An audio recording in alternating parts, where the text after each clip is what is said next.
pikiran, tindakan, lisan, tulisan, bisnis, dan apapun yang bisa kita hasilin, itu adalah produk kita sebagai manusia. Termasuk sikap dan persepsi, itu juga produk kita sebagai manusia. Coba ingat lagi, berapa kali kita buat sesuatu yang menurut kita terbaik, mungkin itu karya, masakan, keputusan, tindakan, atau ucapan, tapi masih aja ada yang nyinyir. Menurut kita sih udah baik dan maksimal, tapi kok masih banyak orang yang gak suka atau gak sejalan sama apa yang kita lakuin. Malah gak jarang jadi blunder. Manusia itu makhluk yang gak sempurna, jadi rasanya wajar kalau produk yang dihasilnya juga gak sempurna. Itu kayak filosofi air galon sederhana. Kalau isinya bening, yang keluar pastinya bening.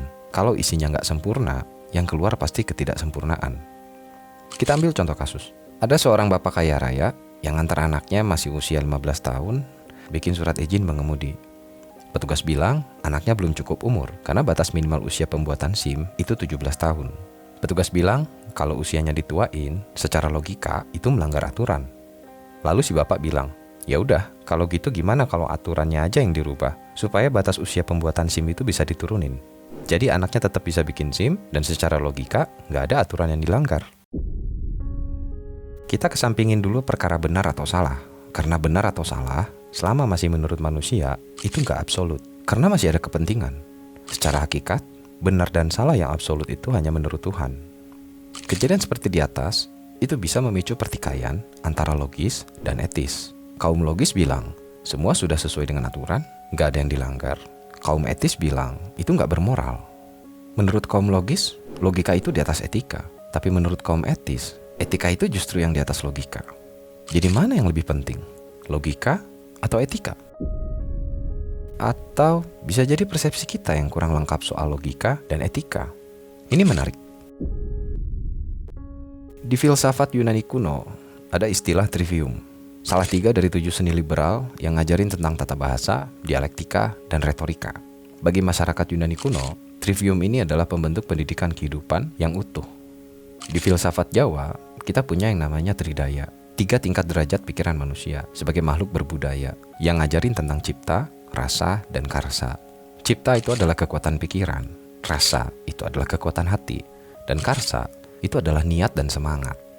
Mulai kelihatan korelasinya? Tata bahasa di dalam trivium dan cipta di dalam tridaya itu sama-sama ngebahas tentang ilmu pasti. Perkaranya adalah tentang benar atau salah. Dialektika di dalam trivium dan rasa di dalam tridaya sama-sama ngebahas tentang perasaan. Perkaranya adalah tentang pantas atau nggak pantas. Retorika di dalam trivium dan karsa di dalam tridaya juga sama-sama ngebahas tentang intuisi. Perkaranya adalah indah atau tidak indah. Kalau disederhanain, hasilnya adalah logika, etika, dan estetika. Sampai di sini, kita tahu kalau ternyata seenggaknya ada 3 unsur yang sebaiknya terkandung dalam sikap, tindakan, pikiran, dan produk manusia, yaitu logika, etika, dan estetika. Pertanyaannya sekarang adalah, yang mana yang lebih penting? Logika, penggarisnya adalah akal. Satuannya adalah benar atau salah. Kaum logis biasanya lebih fokus tentang salah atau benar. Aturan mana yang dipakai, mana yang pasti, yang dicari adalah nilai kepastian. Dan biasanya itu cuma 2 hal, yaitu kesalahan atau pembenaran. Etika, perspektifnya adalah moral atau adab. Satuannya adalah baik atau buruk. Kaum moralis biasanya fokus tentang sopan atau tidak sopan, etis atau tidak etis. Yang dicari biasanya adalah nilai kepantasan. Sedangkan estetika, perspektifnya adalah intuisi. Satuannya adalah indah atau tidak indah. Kaum estetis biasanya lebih fokus tentang perkara keindahan. Yang dicari biasanya adalah nilai ketentraman atau kepuasan. Kalau selama ini persepsi kita selalu nempatin logika, etika, dan estetika di 3 penjuru yang berbeda, nggak heran kalau pertikaian pikiran sering terjadi. Tapi pernah nggak kita coba tempatin ketiganya itu dalam satu lingkaran yang sama? Anggaplah kita mau bikin sebuah kedai makan.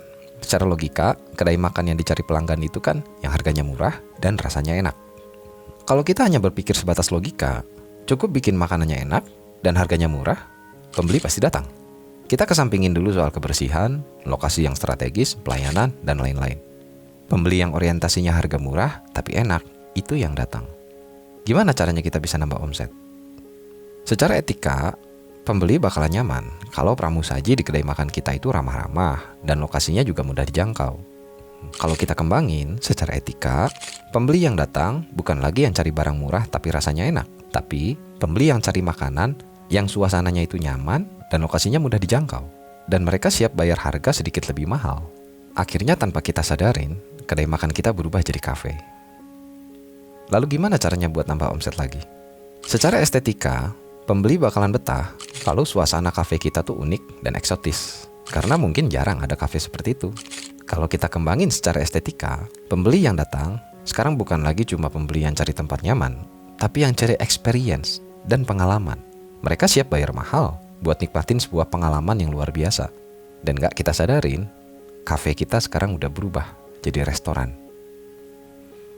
Kalau kita mau perhatiin, hampir setiap produk yang ngeraih kesuksesan luar biasa selalu punya 3 unsur itu: logika, etika, dan estetika.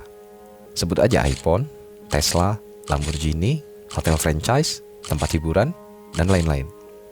Contoh kasus di atas nggak cuma bisa kita kembangin di area bisnis dan usaha aja, tapi juga bisa kita kembangin di area rumah tangga, karir, kehidupan sehari-hari, dan area lainnya yang lebih luas. Sampai di sini kita tahu bahwa seandainya pikiran, ucapan, dan tindakan kita berlogika, beretika, dan berestetika, kita bisa panen jutaan manfaat yang luar biasa dengan tingkat keberhasilan yang mungkin belum pernah kita bayangin sebelumnya. Karena dengan cara itu, produk yang bisa kita hasilin sebagai manusia bakalan lebih kokoh, harmonis, dan seimbang. Dan akhirnya, perselisihan antara logika, etika, dan estetika bisa kita akhiri untuk selamanya. Di sini ada nilai yang bisa kita pelajarin, bahwa ketika secara logika, mungkin tindakan kita dirasa udah baik, tapi belum tentu secara etika dan estetika, karena mata uangnya berbeda. Sama seperti cerita bapak yang tadi ngantar anaknya bikin SIM. Secara logika, apa yang dilakukan si bapak itu tentunya nggak ngelanggar aturan. Tapi lain ceritanya kalau misalkan kita ukur dengan penggaris etika dan estetika.